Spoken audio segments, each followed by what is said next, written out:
mufti, lo persiguen, se va a Irak. En Irak se asocia con el régimen nazi de Irak. Lo persiguen también los británicos allá y se escapa a Italia de Mussolini. Y de Italia de Mussolini llega a Alemania, y en Alemania es recibido con los brazos abiertos por Adolf Hitler, y por más que los nazis pensaban que los árabes estaban en la última escala social de las razas, el mufti le cae bien, le piden al mufti que enrole a musulmanes para el ejército nazi en Bosnia, lo hace, y le ofrecen la dirección de una radio que transmitía en onda corta la ideología nazi en árabe y en persa, la radio Zezen.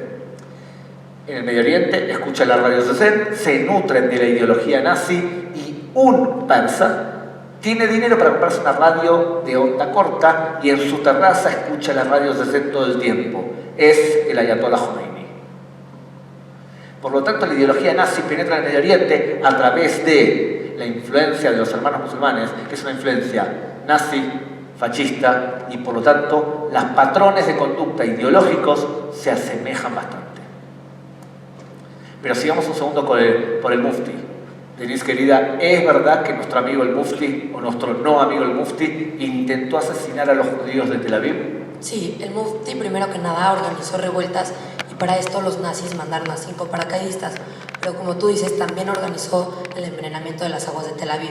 Eligió esta ciudad porque él creía que era parte del renacimiento de la nación judía, y bueno, todo el plan ya estaba preparado, pero justo en la ciudad donde cayeron había un policía árabe musulmán llamado Idrisi. A él le llegó un informe que decía que se estaban vendiendo monedas de oro británicas en el mercado de la ciudad, y la bolsa donde venían estas monedas también tenía municiones y pistolas, y habían caído de un paracaídas, y había 3 hombres buscando esta misma bolsa. Los 5 terroristas traían consigo, además de las pistolas y las monedas de oro, comida enlatada, dinero turco y austriaco, pero lo más importante eran cajas de un polvo blanco que se mandó a investigar, y resultó ser un veneno muy potente que se diluía con facilidad en el agua, y una caja bastaba para asesinar a 25.000 personas, y en este plan había aproximadamente 10 cajas, por lo que querían asesinar a 250.000 judíos.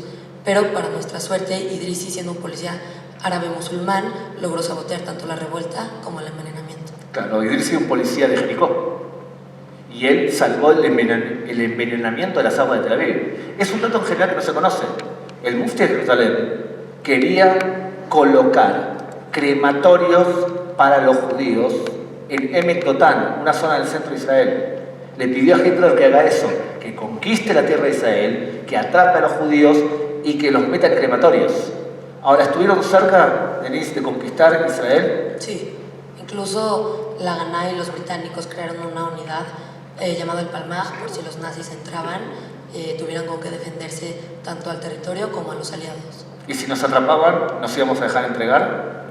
No, los judíos, junto con el Palmaj, planearon un suicidio colectivo antes de caer en las manos de los nazis en el Monte Carmel. O sea, Masada en el Carmel. Muy poca gente sabe de la diáspora judía que los judíos habíamos planificado. Parte de los judíos que si los nazis entraban, antes de caer en manos de los nazis, nos íbamos a suicidar en masa en un programa llamado Masada en el Carmel. El mufti fue perseguido en Europa y se escapó y se alojó en Egipto. Y los europeos, especialmente los franceses, lo dejaron ir.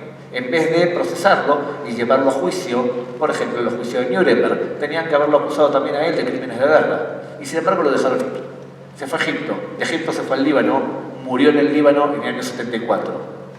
Tenía un sobrino, su nombre Yasser Arafat, el sobrino del mufti de Jerusalén.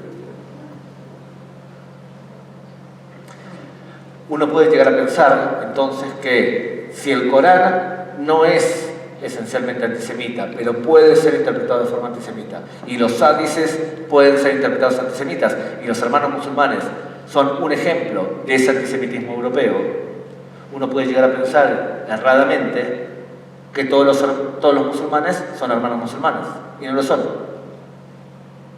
Hay muchos musulmanes en el mundo que aceptan a los judíos, que conviven con los judíos, y hay incluso corrientes del Islam, como por ejemplo la Ahmadiyya, que va a enseñarle a sus fieles que todas las enseñanzas del Islam que sean violentas quedan anuladas.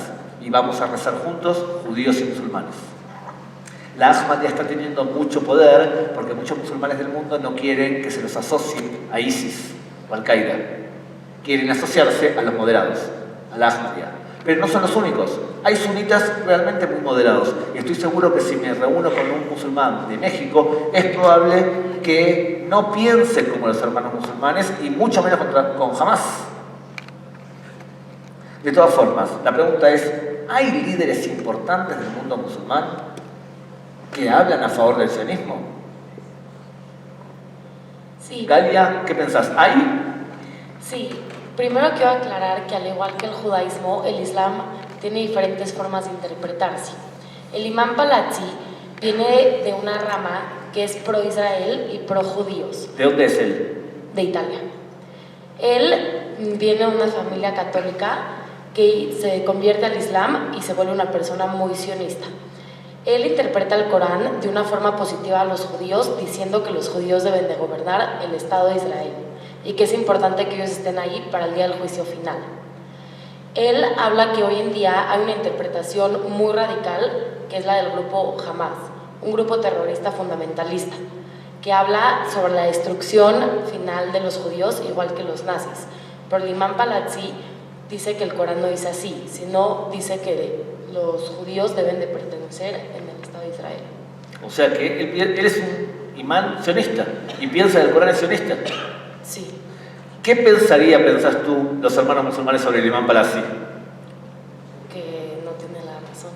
Y además que no es musulmán. Lo acusan de que él ni siquiera es musulmán, porque se convirtió, cosa que es un error. Porque si tú en el Islam repites la shahada, la declaración de fe 2 veces, con 2 testigos ya eres musulmán. Pequeña anécdota, yo trabajaba en la Franja de Gaza para la televisión española, me metía dentro de la Franja de Gaza y cuando hablaba sobre el Islam decía, ¿es cierto que la declaración de fe dice Inallah Muhammad Rasulullah? Y la estaba repitiendo para practicar lo poco que sabía de árabe y la segunda vez que lo repito me empuja contra el auto el musulmán que me guiaba, porque él me decía, si repites 2 veces la shahada, acá hay musulmanes, tú eres musulmán. Y si después tú dices que no eres musulmán, te tengo que matar. Por eso lo que a veces no nos queda claro es que las principales víctimas del radicalismo islámico, como el Hamas, como los hermanos musulmanes, como Al-Qaeda, como ISIS, no somos los judíos. Son ante todo los musulmanes que no son radicales y segundo los cristianos. En este momento ISIS, Al-Qaeda de Mozambique, está liquidando y haciendo un genocidio real contra los cristianos en Mozambique. Y entonces, ¿de qué depende de que una persona sea radical o moderada? De la educación. Los pueblos y las religiones son capaces de cambiar. Durante muchos años Turquía fue un ejemplo de un país bastante abierto, bastante occidental, hasta que llegó Erdogan y transformó a Turquía en un país radical islámico. ¿Quieren ver un ejemplo de un pueblo que cambió para bien? Nosotros. Decidimos hace 100 años que queremos tener una patria propia y que queremos construir una patria. Y por lo tanto vamos a levantarnos e irnos de nuestras casas y vamos a ir a la tierra de Israel a construir hoy en día una potencia militar y económica. Nosotros cambiamos para bien. ¿Se puede cambiar? Por supuesto que sí. ¿De qué depende que cambies radicalmente? De que fracases. Cuando alguien fracasa se tiene que replantear por qué fracasó. El mundo cristiano se replanteó por qué llegó a donde llegó e hizo reformas como el Concilio Vaticano II. El mundo judío, por su estructura legal, todo el tiempo se reforma. ¿El Islam se va a reformar? Sí. ¿De qué depende? De que jamás fracase, que ISIS fracase, que Al-Qaeda fracase, y de esa forma los moderados van a decir, ellos fracasaron, nosotros somos la alternativa. Por eso hay que destruir militarmente al Hamas. Porque si no lo hacemos, otros musulmanes van a pensar que el Hamas es el camino correcto. La forma de moderar al Islam y que no tenga influencia nazi es simplemente derrotando a los radicales. ¿Saben cuál es el problema? Que cuando Estados Unidos, Inglaterra y demás combaten contra esos radicales, todo el mundo lo entiende perfectamente. Pero cuando los judíos lo hacemos, estamos haciendo algo que Europa especialmente no está acostumbrada, y es a que los judíos se defiendan. Hay países como España que aman a los judíos que ya no viven y por eso festejan todo tipo de ceremonias y hacen memoria del Holocausto y demás. Les causa menos simpatía a los judíos que saben defenderse, porque ellos quieren vivir. Tenemos un problema, estamos luchando contra 2000 años de antisemitismo. El mensaje que hacemos los israelíes y que decimos los israelíes es: muchas gracias, no nos vamos a dejar matar esta vez. Por más que alguna publicación, algún periodista, algún analista o alguna manifestación no les guste y nos odie. Como dijo Golda Meir, prefiero defenderme y seguir viviendo a tener un hermoso titular de un diario diciendo cuánta lástima les provoca que los judíos ya no vivamos más. Muchas gracias. Agradezco mucho a Gabriel y a los estudiantes que lo han complementado. Volumen.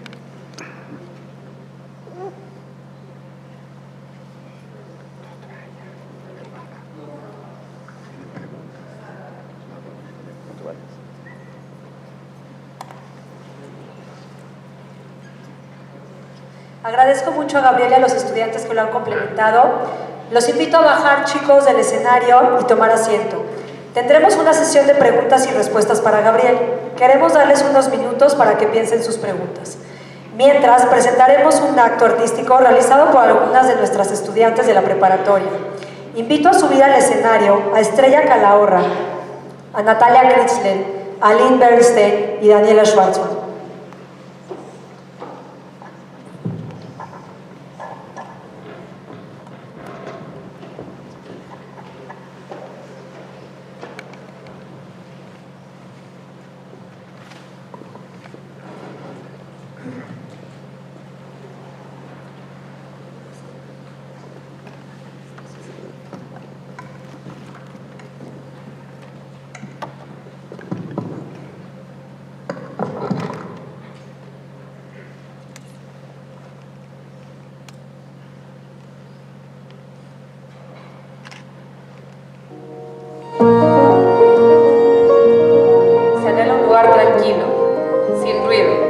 Para que en él descanse el alma, solo por unos momentos. מבוקש מקום, שקט עליו תנוח הנפש לכמה רגעים בלבד. Se anhela un lugar que sirva para descansar los pies, solo por unos momentos. מבוקש מקום שישמש מדרך לכף הרגל לכמה רגעים בלבד. Se anhela una planta, hoja, tallo o arbusto que no se doble cuando llegue ella, solo por unos momentos. מבוקש הציץ, עלה, גיבור, או שיח שלא יקום ויתקפל כשיתבוא לכמה רגעים בלבד. Se anhela un discurso, una sola palabra, limpio, agradable y cálido, que sirva como una banca o un refugio para alguien cercano a mí. Una niña o una paloma o mi propia alma que salió del arca por unos momentos en la mañana y desde entonces no encontró tranquilidad.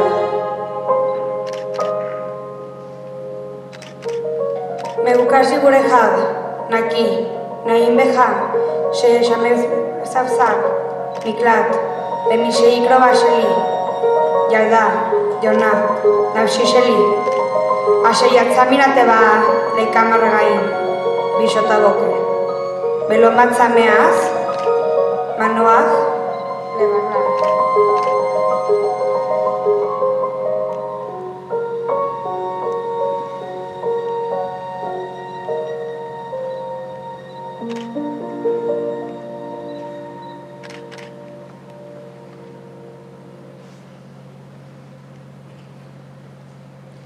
Los invitamos a exponer sus preguntas. Les pedimos que levanten la mano y alguno de nuestros estudiantes les acercará un micrófono.